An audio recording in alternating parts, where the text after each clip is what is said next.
Talk a little bit more about the implications for markets now. Victor Jones is here. He's head of global strategy at Tasty Trade.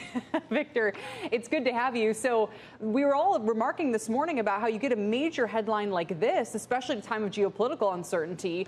You surprised the markets aren't reacting more? Why is this already priced in when people for the last several weeks have been telling us, no, Powell's different. He's not on board with this, more hawkish taper yet. Well, evidently he is. Well, look, markets are waking up a little bit. I mean, you see some red on the screen here today, but, if you're looking for volatility, it's been hard to find.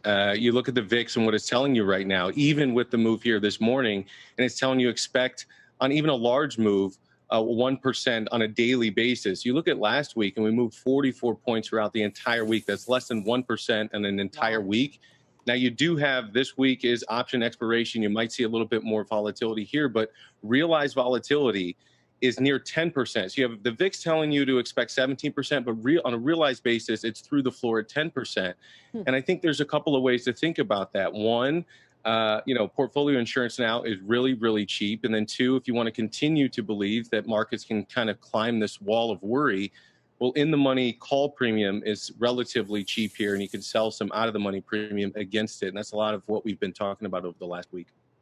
I want to ask you kind of a strategy question, although you can kind of, take it sort of how you would see markets reacting to it. But talk to me about infrastructure for a moment. So we have people saying that sort of the debacle in Afghanistan could diminish the Biden administration's ability to pass other agenda items, the most obvious one being infrastructure. We're going to speak to Congressman in a moment about the effort he's leading there that could complicate things for them as well.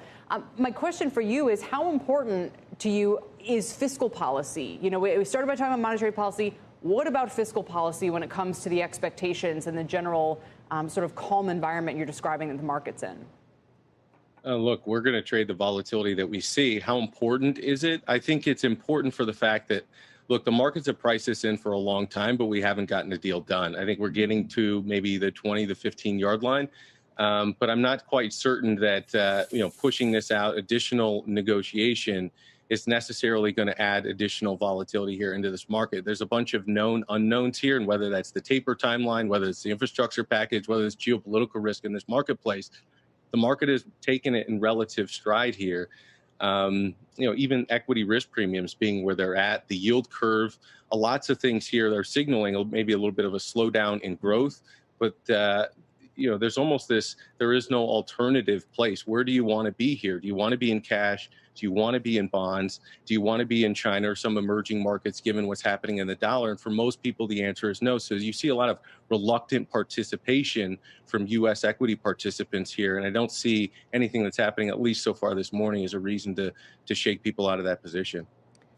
Victor, it's Stephanie Link. You mentioned cash. There's $4.8 trillion in money markets right now, money market funds.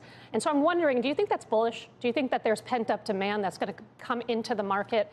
Or does that just stay on the sidelines as everyone's kind of a little bit uncertain about, Delta and peak growth and all the other issues? I think it's definitely possible here. I think where we are with, many analysts raising their expectations here, 4,700 in the S&P 500, you slowly grinding higher. You haven't seen the participation in the Russell, but in the S&P and the NASDAQ here, I think it's definitely a possibility for that cash to come off the sidelines and start to participate in the equity markets.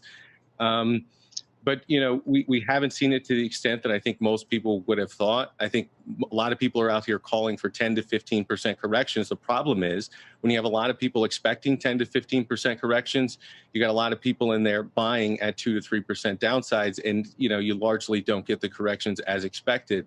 And so I think if you get any weakness here, I think you'll definitely see cash being put to work.